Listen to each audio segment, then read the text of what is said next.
የአብርሽና የሩታ ሰርግ እንግዲህ ብዙዎቻችን ወንድሞቻችን ግራ እየተጋባችሁ ያላችሁ ማለት ነው። ኦርቶዶክስ ስንት ናት ለምትሉት ኦርቶዶክስ ተዋህዶ አንዲት ናት፣ የጥንት ናት። መጨመር፣ መከለስ፣ መቀነስ፣ ማባዛት፣ ማካፈል፣ መደመር የሌለባት ቅድስት ቤተ ክርስቲያናችን እርግጥ አይደለም ለሌላው እምነት ለኦርቶዶክስ እምነት ተከታይ የሆነም አወዛጋቢ ሰርግ ነው ወይስ ቀለበት ነው ወይስ እብደት ነው? ይቅርታ አድርጉልኝ እንጂ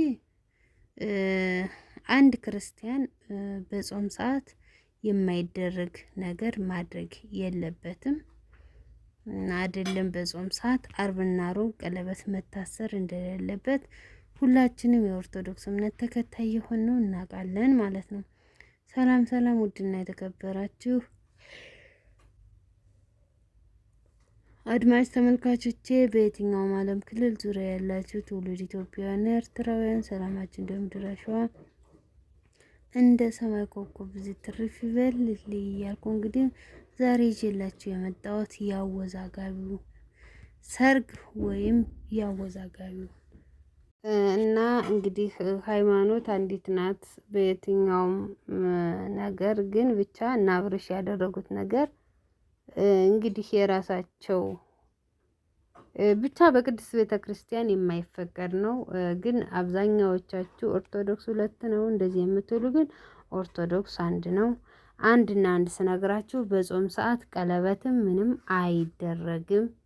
የነሱ አዲስ ፋሽን እንግዲህ አዲስ ፋሽን ብላችሁ ያዙት የነሱ ማለት ነው። እና አብዛኛዎቻችሁ እንደ ኦርቶዶክስ ሁለት ነው እንደዚህ ነው የምትሉት የነሱ የአዲስ ፋሽን እንግዲህ የሀፍታም መለዮ ማረጋቸው ካልሆነ በስተቀር ቅድስት ቤተ ክርስቲያን የምትፈቅደው አንድና አንድ ብቻና ብቻ ነው።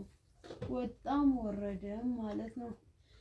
ስለዚህ ሌላ ነገር የለም።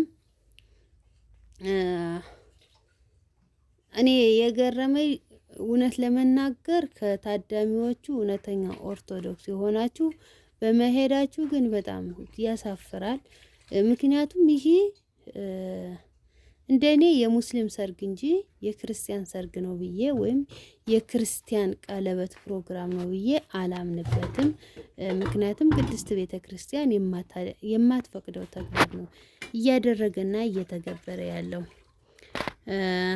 ምን አለ መሰላችሁ አመት የኖረው ውር አንድ ቀን ይደር ቢሉት ማደር አይችልም የሚባለው ተረት አለ። አመት ከምናምን የቆዩተኝ ህይወት ለሳምንት እድሜ መቆየት አቅቷቸው እንግዲህ እንደ ፋሽን አድርገው እንግዲህ በዱባይ ሀገር ሰርግ አድርገዋል ማለት ነው። እንግዲህ የራሳቸው ይጠየቁበት። አብዛኛዎቹ ደግሞ ቅናት ነው ምን ነው ልትሉ ትችላላችሁ። እኔ የቅናት መንፈስ ሳይሆን በቅድስት ቤተክርስቲያን ተግባር የምትደረገውን ህግና ቅኖና ነው የተናገርኩ እንጂ የቅናት መንፈስ ኑሮብኝ አይደለም።